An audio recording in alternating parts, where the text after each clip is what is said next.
Cette démonstration marque la fin de formation militaire initiale des élèves stagiaires des eaux et forêts.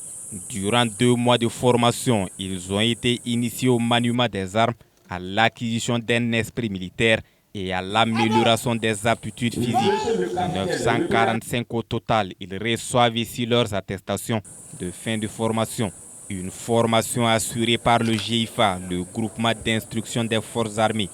La bonne image dont vous avez fait montre dans cette école doit être entretenue durant votre carrière dans le corps des eaux et forêts.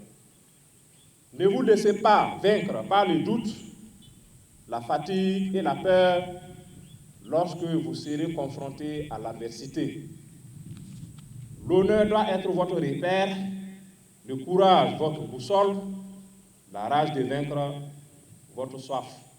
Cette cuvée des eaux et forêts se dit prête à riposter au feu de l'ennemi grâce au savoir militaire acquis tout le long de la formation.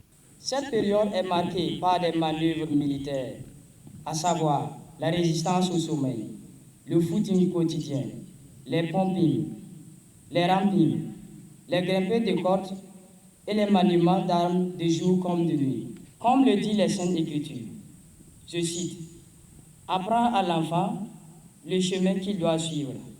Même quand il sera vieux, il n'en déviera pas. » Autrement dit, notre vie quotidienne sera à l'image de ce que nous avons appris.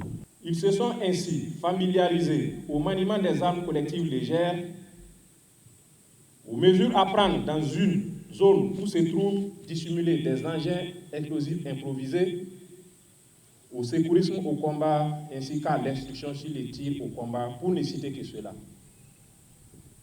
La volonté d'apprendre, l'esprit de discipline, la solidarité ont été les valeurs qui ont animé ces stagiaires durant leur séjour au groupement d'instruction des forces armées.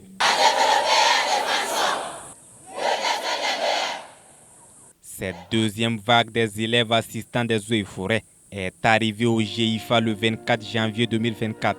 C'est par une parade militaire que la cérémonie a pris fin.